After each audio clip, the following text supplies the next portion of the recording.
దేశవ్యాప్తంగా కాంగ్రెస్ పార్టీ చేపట్టిన సంఘటన సృజన్ అభియాన్ కార్యక్రమంలో భాగంగా జిల్లా కాంగ్రెస్ పార్టీ సంస్థాగత నిర్మాణంపై పత్రికా సమావేశంను ప్రకాశం జిల్లా కాంగ్రెస్ పార్టీ కార్యాలయంలో డీసీసీ అధ్యక్షులు షేక్ సైదా ఆధ్వర్యంలో ఏర్పాటు చేశారు.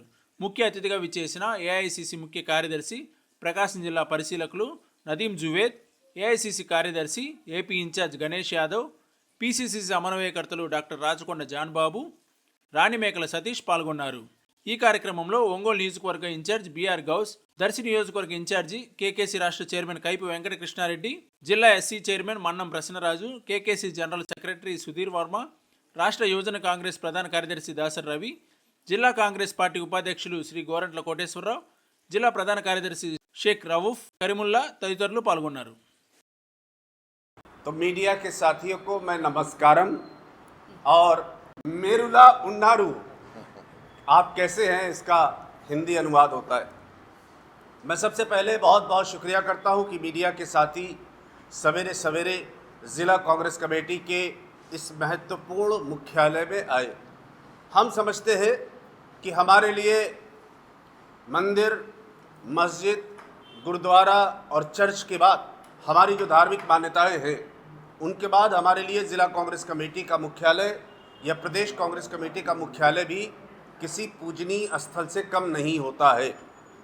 मैं आपसे निवेदन करूं कि जैसा कि आप सभी लोग जानते हैं, संगठन सृजन का कार्यक्रम पूरे देश के अंदर चल रहा है और सबसे पहले इसका जो विचार आया वो इस तरह से आया कि आज़ादी के समय 1924 में महात्मा गांधी पूरे फ्रीडम मूवमेंट के समय केवल एक बार 1924 में कांग्रेस पार्टी के राष्ट्रीय अध्यक्ष निर्वाचित हुए थे।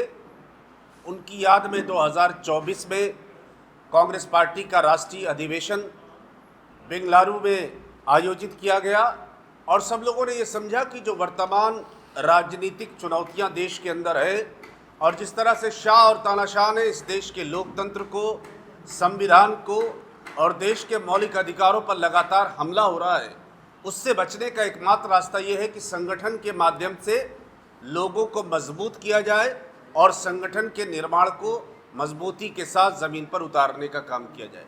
आंध्र प्रदेश कांग्रेस पार्टी के लिए और इस देश के लिए भी बहुत महत्वपूर्ण राज्य है और हमें अच्छी तरह से याद है कि 2004 के लोकसभा के चुनाव के समय जब स्वर्गीय श्री प्रमोद महाजन ने पूरे देश के अंदर शाइनिंग इंडिया का नारा दिया था, जब स्वर्गीय अटल बिहारी वाजपेयी जी को ये कहा जा रहा था कि हर हालत में अटल जी की सरकार 2004 में बन जाएगी, उस समय 2004 के लोकसभा के चुनाव में यूपीए की पहली सरकार बनी थी और हम आंध्र प्रदेश की जनता के हमेशा आभारी रहेंगे कि यूनाइटेड आंध्र प्रदेश ने एक बहुत बड़ा जनादेश कांग्रेस पार्टी के पक्ष में दिया था, जिसके चलते यूपीए 1 बना और यूपीए 2 बना। उसके बाद कांग्रेस के सामने इस राज्य के अंदर विशेष रूप से कुछ चुनौतियां हैं।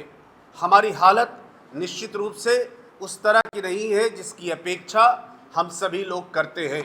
उन चुनौतियों के परिप्रेक्ष्य में नेतृत्व की ये समझदारी है कि आज जो एक सीनियर मोस्ट कांग्रेस पार्टी के राहुल जी के एक ट्रस्टेड एड के रूप में खरगे साहब के, राहुल जी के एकदम करीबी माने जाने वालों में से एक जन को उन्होंने ओंगोल डिस्ट्रिक्ट का प्रभारी बोलकर यहाँ पर भेजा है।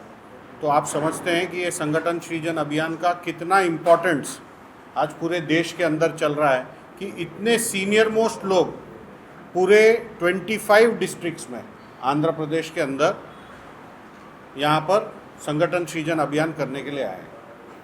तो ये संगठन सृजन अभियान के बारे में एक जनरल खाली मैं आपको बताना चाहूँगा, बाकी तो एकदम इन डेप्थ आपको नदीम भाई बताएंगे। अहमदाबाद में कुछ ही दिनों पहले आपको पता है कि हमारा एक राष्ट्रीय अधिवेशन हुआ था जिसमें एक रेजोल्यूशन पास किया गया कि डीसीसी प्रेसिडेंट्स को बहुत ज़्यादा तवज्जो दिया जाएगा आने वाले दिनों में कांग्रेस पार्टी के अंदर। और ये रेजोल्यूशन के तहत पूरे देश भर के अंदर संगठन सृजन अभियान का एक कार्यक्रम का शुरुआत हुआ है, जिसमें 200 से अधिक डिस्ट्रिक्ट्स का ऑलरेडी संगठन सृजन अभियान के माध्यम से नए डीसीसी प्रेसिडेंट्स के चयन हो चुके हैं। उसमें कई सारे स्टेटों में तेलंगाना हो, राजस्थान हो, मध्य प्रदेश हो, पंजाब में अभी चल रहा है मेरे हिसाब से। ऐसे कई सारे स्टेटों में ऑलरेडी, उड़ीसा में संगठन सृजन, झारखंड में संगठन सृजन अभियान के माध्यम से डीसीसी प्रेसिडेंट का एक डेमोक्रेटिक तरीके से चयन हुआ है। ये संगठन सृजन अभियान का सोच विचार ये है कि ज़मीनी स्तर से, मतलब हर वर्कर की ओपिनियन सुनकर, हर लीडर का ओपिनियन सुनकर और कई सारे लोगों के ओपिनियन सुनने के बाद में एआईसीसी ऑब्जर्वर उनका ऑब्जर्वेशन के बाद वो डीसीसी प्रेसिडेंट के लिए एक डेमोक्रेटिक तरीके से जो नाम नीचे से आए हैं वो रेकमेंड करते हैं लीडरशिप को डायरेक्ट, और लीडरशिप वहाँ से उसके बाद में डीसीसी प्रेसिडेंट का चयन करता है। तो आज ये मुझे नहीं लगता है कि दूसरे कोई भी पार्टी में वो सिर्फ डेमोक्रेसी की बात करते हैं, बट कांग्रेस पार्टी ही वो पार्टी है जो डेमोक्रेसी में बिलीव करती है। और आज इस डेमोक्रेसी के प्रतीक से संगठन सृजन अभियान का शुरुआत आंध्र प्रदेश में हुआ है। तो मैं चाहता हूँ कि ये मैसेज ज़्यादा से ज़्यादा लोगों तक जाए, आप मीडिया के माध्यम से।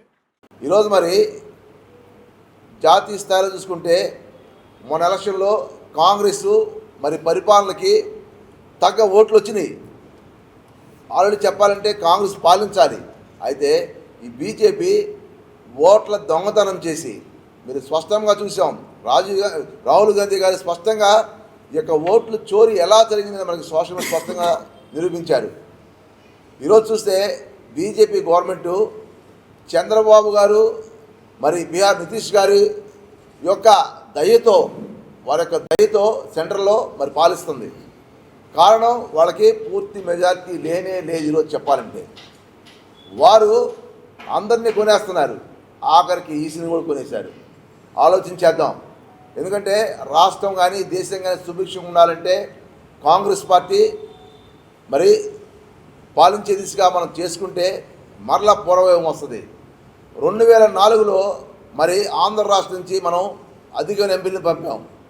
ఆ తర్వాత మరలా మొన్న చూస్తే ఈ యొక్క బీజేపీ, ఈ యొక్క తెలుగుదేశం కలిసి ఈ యొక్క రాష్ట్రాన్ని అధోగతి పాలు చేస్తూ ఈరోజు చూస్తే చూడండి, ఎక్కడ రైతు బాగున్నాడా? లేదు, బాగలేదు. అలాగే ఎడ్యుకేషన్ బాగుందా? బాగలేదు. చూస్తే గవర్నమెంట్ కళాశాలలు, వైద్య కళాశాలలు భ్రష్టు పట్టించారు. ఇలాంటి దరిద్రమైన పాలన చేస్తున్నా వీరిని తరిమి కొట్టాలి. కాంగ్రెస్ కావాలి మళ్ళా. కాబట్టి ఆ దిశగా ప్రయాణం చేయడం కోసం ఈరోజు ఒంగోలు మరి జిల్లాలో చుట్టూతున్న ఈ యొక్క నియోజకవర్గాల్లో ఈ యొక్క మీటింగులు పెట్టి తద్వారా పార్టీని బలోపేతం చేస్తూ ప్రజల్లోకి మరలా ఒకసారి ఈ యొక్క స్థితిగతులను తెలియజేస్తూ మరి రాహుల్ గాంధీ గారిని ప్రధానం చేసుకోవాలి. ఇక్కడ చూస్తే మరి షర్మిలమ్మ గారు, రాజశేఖర్ గారి ముద్దుబిడ్డ మనం చూసాం. వైఎస్ రాజశేఖర్ పాలన, మరలా పాలన రావాలంటే మరి కాంగ్రెస్ రావాలి.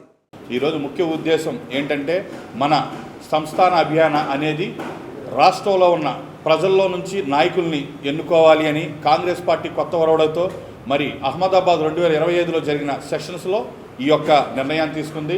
ఇది ఒక్క మన ఆంధ్ర రాష్ట్రమే కాదు, మొత్తం భారతదేశ రాష్ట్రాలన్నింటిలో కూడా ఇటువంటి అబ్జర్వర్లు వెళ్ళి ప్రజల్లో నుంచి నాయకుడు పుట్టాలి, ఎందుకని ఇంకా కాంగ్రెస్ పార్టీ వెనక్కి వెళ్తూ ఉంది అని చెప్పి ముఖ్య ఉద్దేశంతో అగ్ర నాయకులు ఏఐసిసి నుంచి నిర్ణయం తీసుకొని ఈరోజు మనకి ప్రతి రాష్ట్రంలో ఉన్న జిల్లానికి ఒక్క ప్రకాశమే కాదండి, మన చుట్టుపక్కల ఉన్న నెల్లూరు, రాజమండ్రి, ఏలూరు, ఆంధ్ర రాష్ట్రం మొత్తం కూడా జల్లెడ పడతా ఉన్నారు.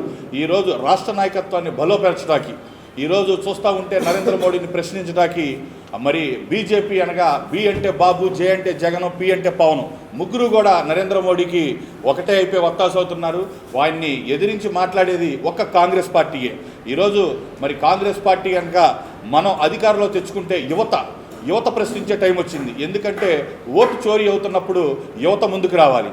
ఇది పార్టీల్లో ఉద్యమం కాదు కానీ ప్రజా ఉద్యమం రావాలి. ప్రజా ఉద్యమం వస్తే తప్ప కాంగ్రెస్ పార్టీ మళ్ళీ అధికారంలోకి వచ్చి ఈరోజు ఓటు అనేది ఎంత ఒక పౌరుడికి ముఖ్యమైన విషయం, కానీ ఆ ఓటు అబాస్ పాలవుతున్నా కానీ ఇది అంతేలే, పాలిటిక్స్ అంతేలే అనేలా రకంగా యువత ఉంది. కానీ యువత అలా కాదు, ముందు రావాలి. ఎందుకంటే అబ్దుల్ కలాం గారు ఒక మాట అన్నారు.